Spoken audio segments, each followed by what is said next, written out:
Hello students, in today's lecture we started a second chapter of a linear algebra named as linear transformations and the matrices. Okay, this is your second chapter. Now first of all we go through the definition of an linear transformation.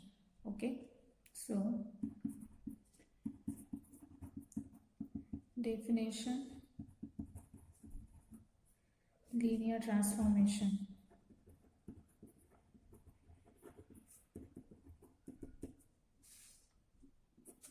So what is a linear transformation?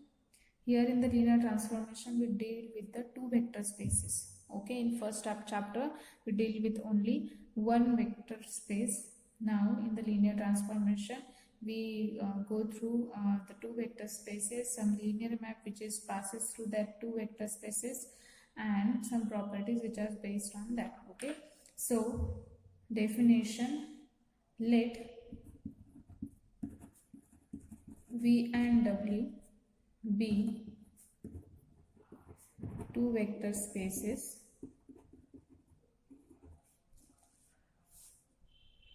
over F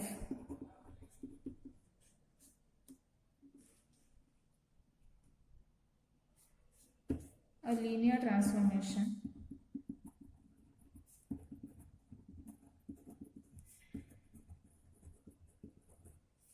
of V into W is a function f from, it is a function t, it is a function t from V to W which assigns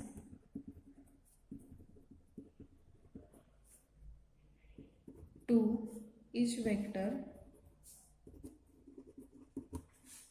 V small v belongs to capital V, a unique vector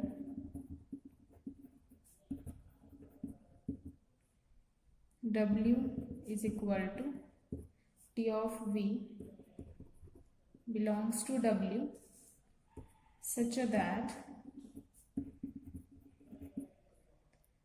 T of V1 plus V2 is equal to T of V1 plus T of V2 for Vi belongs to capital V, and T of alpha of V is equal to alpha T of V for alpha belongs to field F and V belongs to capital V. So what is the definition? Let V and W be a two vector spaces over the field F. Here we consider the two vector spaces V and W. A linear transformation of V into W is a function. It is a function from V to W which is denoted by T. Okay, a linear transformation is a function T from V to W which assigns to each vector V belongs to V a unique vector W is equal to T of V belongs to W. This is nothing but an onto map. Okay, so for each vector V belongs to V, for each vector V belongs to V, there exists a unique vector W which is belongs to W and which is nothing but the image of V under T, which is nothing but the W. W is equal to T of V belongs to W such that when it is said to be a linear transformation if these two properties are satisfied. So what are the properties? T of V1 plus V2 is equal to T of V1 plus T of V2 for Vi belongs to V. Vi belongs to V means V1 and V2 both are belongs to vector space V. Okay, now these are both are belongs to domain. Okay, so T of V1 plus V2 is equal to T of V1 plus T of V2, and the second property is T of alpha into V is equal to alpha into T of V for alpha belongs to field F and the V is a vector which is belongs to vector space V. Okay, when these properties, both properties are satisfied, then this vector space or this linear this transformation T or the function F from V to W is said to be a linear transformation. Okay, for example,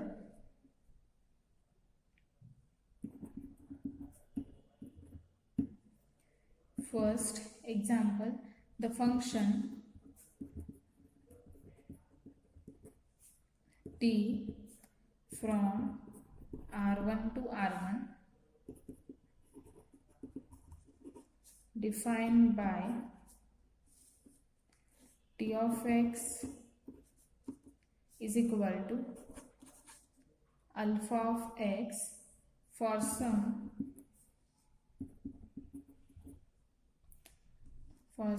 fixed alpha belongs to R is a linear transformation. Okay, so first example, a function t. What is a function? T is a function from the R1 to R1, which is defined by R1 to R1 means R. Okay, it is nothing but denoted by R. Okay, T is a map from R1 to R1, which is defined by T of x is equal to alpha of x for some alpha belongs to field R is a linear transformation. Now for showing a linear transformation, we have to show that these two properties. Okay, so since first property we have to show, so what we have to show, let consider first property, let consider x1 and x2 belongs to R1. Okay, then we have to show that T of x1 plus x2 is equal to what we have to show, T of x1 plus T of x2.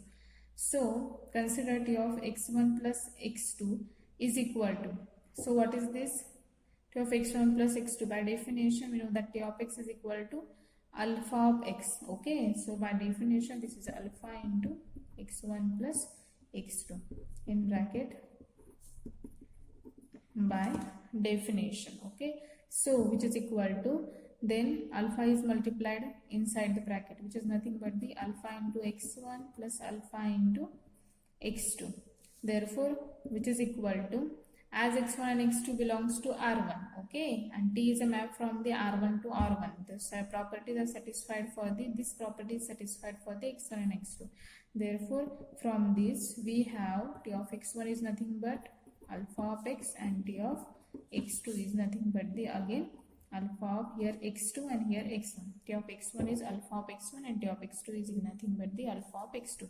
Therefore by using this condition we have alpha of x1 is what, alpha of x1 is T of x1 plus alpha of x2 is T of x2. Okay, this is also by definition, this is also by the definition.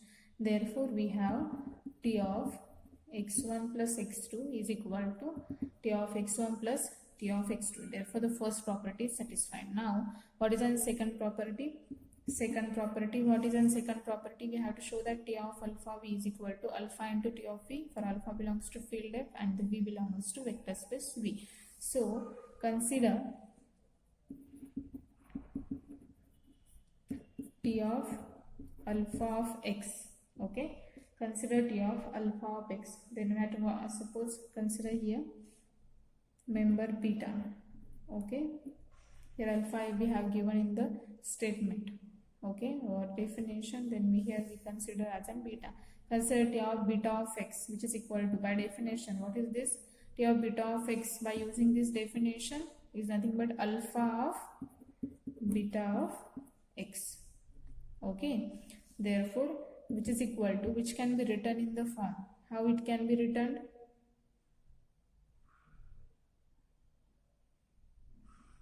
How it can be written, which is equal to, therefore which can be written as an alpha beta into x. Okay, these two should be taken in outside the bracket, in one bracket and x outside. Okay, therefore which can be written as, which is equal to beta of alpha of x. Okay, this is nothing but the beta of alpha of x, but which is equal to beta as it is. But what is an alpha of x? We know that since x belongs to R1, by definition, what is by definition? We have the T of x is equal to alpha of x. Therefore by using this fact here, alpha of x can be replaced by the T of x. Well, then what we have to show? We have to show that T of beta of x is nothing but the beta of T of x.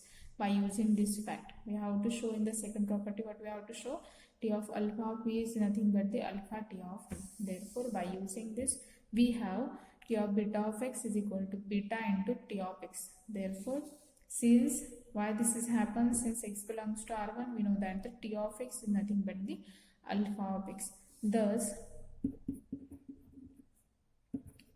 both properties of linear transformation is satisfied by t. Here both the properties of linear transformation is satisfied by t. Thus, t, which is a map from R1 to R1, is a linear transformation. Therefore, by using this fact, this t, which is a map from R1 to R1, is nothing but the linear transformation. So what is we have to show in that example? We have to show these two properties of linear transformation are satisfied. Therefore, here we consider the two elements belongs to R1 and we show t of x1 plus x2, t of x1 plus t of x2. And in the second property, what we have to show that? We have to show that t of alpha v is equal to alpha into t of v. Instead of an, here in the definition, we have alpha is already given. Therefore, to avoid confusion, we consider this member of an field as an beta. Therefore, we consider t of beta of x and prove that which is nothing but the beta of t of x. Therefore, the both properties of linear transformation are satisfied. Therefore, that map t from R1 to R1 is nothing but the linear transformation. Okay. Now, the next example is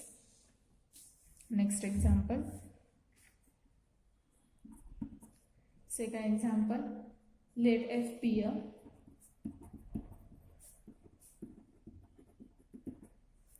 continuous real valued function on the real numbers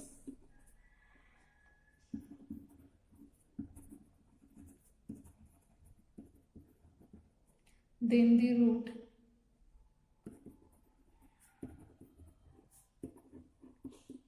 which assigns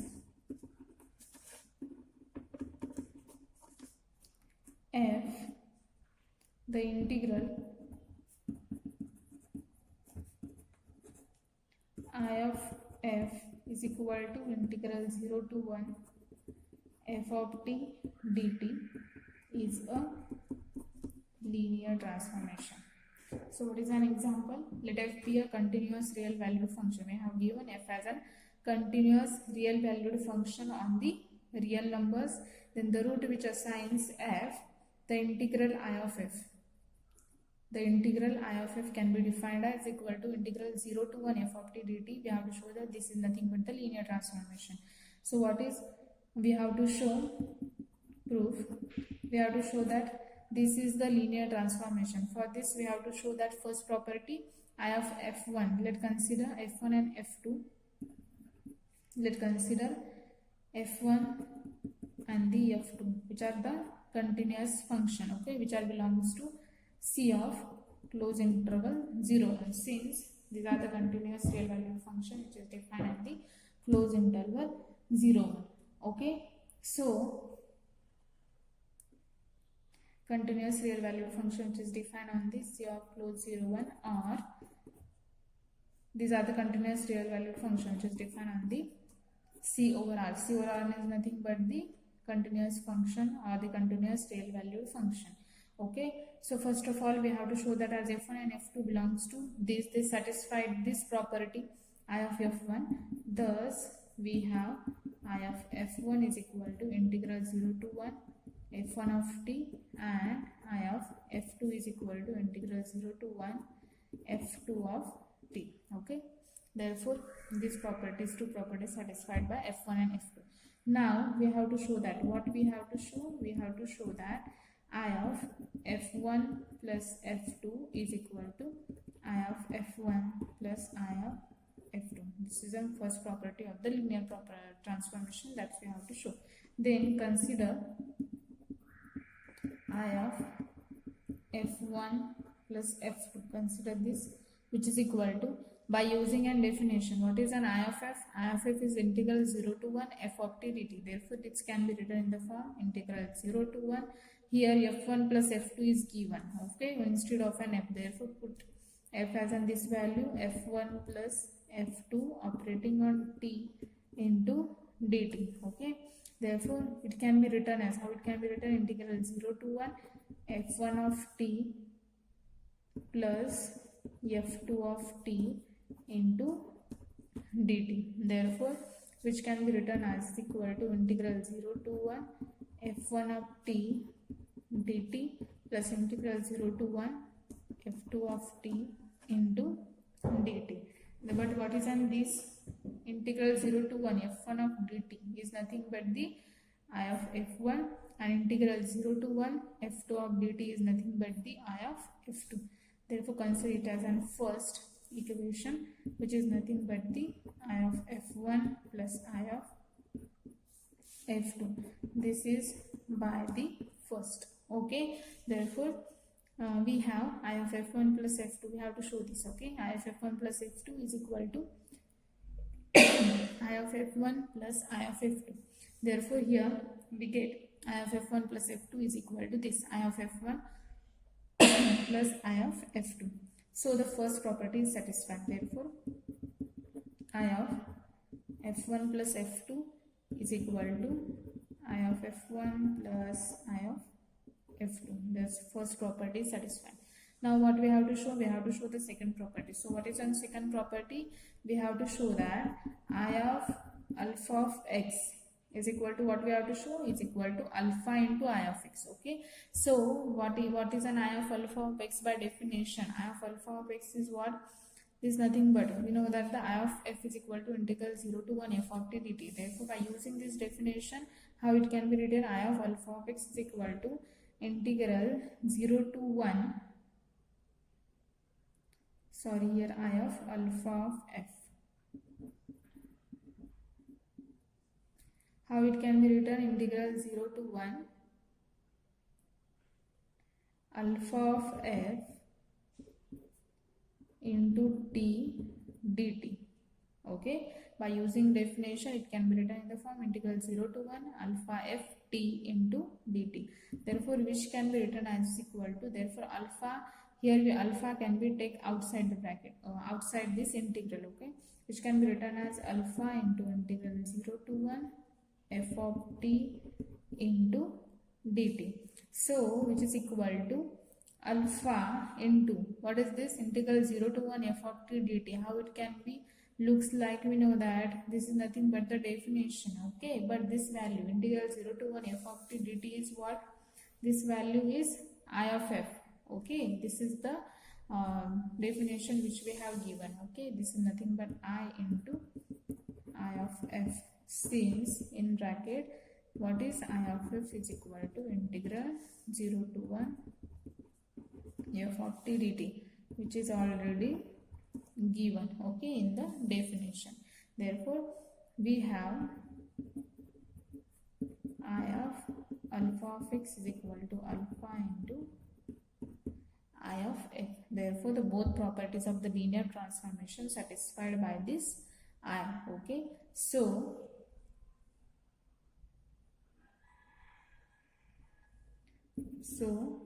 I is a linear transformation. Therefore, I is a linear transformation. The third example is, let PR be the vector space of polynomial function, vector space of polynomial function defined on R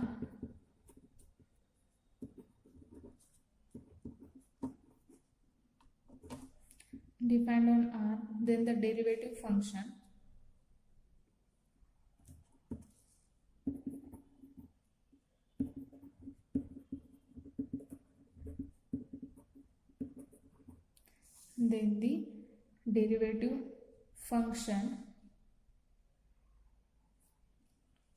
d, which assigns to which assigns to each derivative function its derivative is a linear transformation.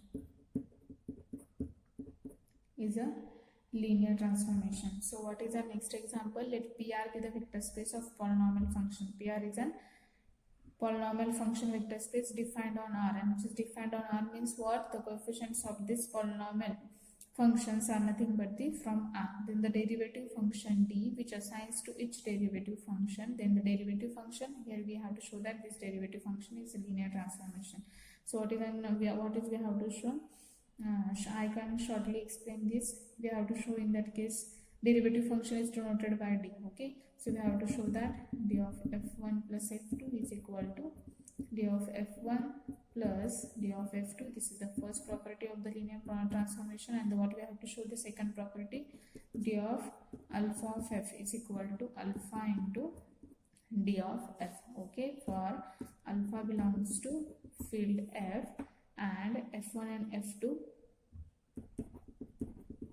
are the function which are belongs to polynomial function over the R. Okay, with these two properties we have to show in that case. Okay, so this can be easily proved as earlier properties are explained. Okay, so by using this fact, these are nothing but the examples of the linear transformation, and by using these two property we show that if I have given the any thing or the any function from the or the map from between the two vector spaces, by using these two property we can show that the given map is nothing but the linear transformation or not.